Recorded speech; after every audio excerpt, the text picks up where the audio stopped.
Hi everyone, and welcome to the Why Music podcast, the podcast where we explore different musicians and their music throughout history.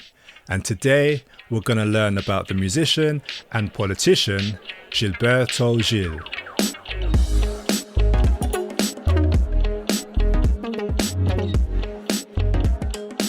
Gilberto was born in 1942 in the city of Salvador, which is the largest city in the state of Bahia in Brazil. He was actually born in the same year that Brazil declared war against Germany in World War II. The story goes that when he was only 2.5 years old, he told his mum that he either wanted to be a musician or the president of Brazil. He started to get into music and he started to play a couple of different instruments like the drums and the trumpet, and then he started to play the accordion when his mum bought him one. After studying a few different styles of music, he started to play the guitar, which is the instrument that he is best known for now. As a young boy, he was inspired by many legendary Brazilian musicians, people like João Gilberto and Antonio Carlos Jobim, who wrote the famous song called The Girl from Ipanema.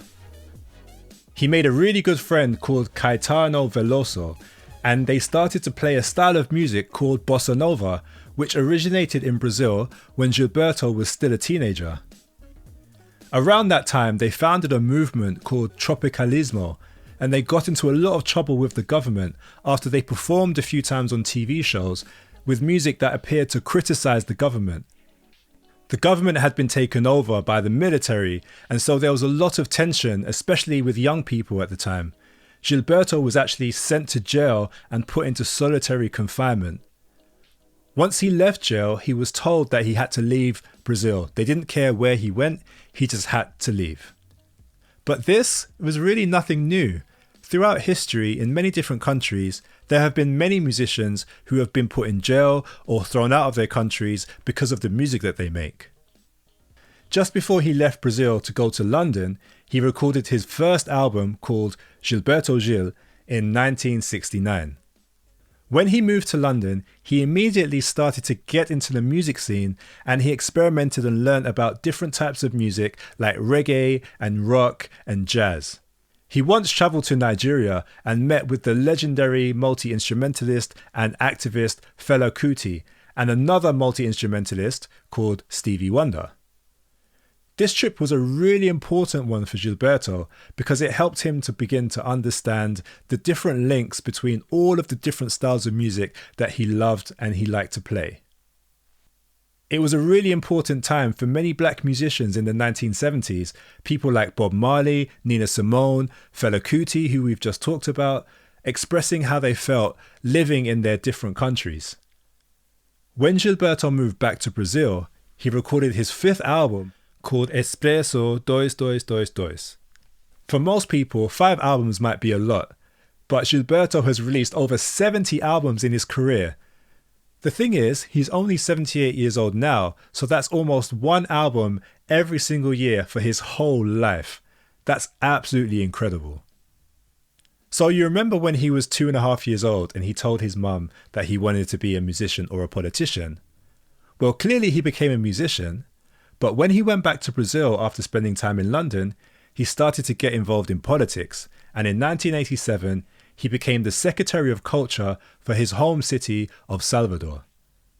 He then went on to become the Minister of Culture for the entire country of Brazil, and even organized a concert and played with the Secretary General of the United Nations at the time, a man by the name of Kofi Annan. He is one of the most important Brazilian musicians of the 20th century, and his music has been influenced by many different bands and people from the Beatles to Jimi Hendrix, and yes, Fela Kuti again. He mostly sings in Portuguese, but he also sings in English. But even people like myself who don't understand Portuguese, you can hear his incredible skill in the guitar, the way he's able to do different things with his voice, and the emotion that comes across in all of his music. Even though he's done so much in his life, such as winning Grammy Awards and the UNESCO Artist for Peace Prize, he's never forgotten where he came from, and as the Minister of Culture of Brazil, he's helped to set up many programs to help give people a voice who can't afford to do many different things in media and music. You might have heard many people talking about keeping music and politics separate, and I don't know what you think, but this is what Gilberto had to say about that. He said, "Most of the time, songs just show the things around us and within us. If you get it right, these also reflect other people's feelings and experiences. So, while you are not talking about the politics of the moment, they are still somehow political because they are about human experience, which is, of course, the starting point of all politics." And now, I have some questions for you. Question number 1. If you were going to write a song about the government, what would you say in that song? Question number 2. He sings music in different languages.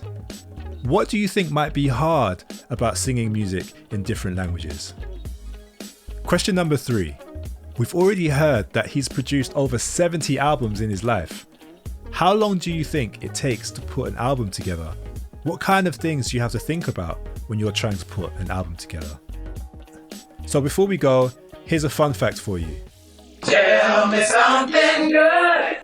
At the opening ceremony of the Olympics in Brazil in 2016, Gilberto and his good old friend Caetano Veloso sang live on stage during the ceremony.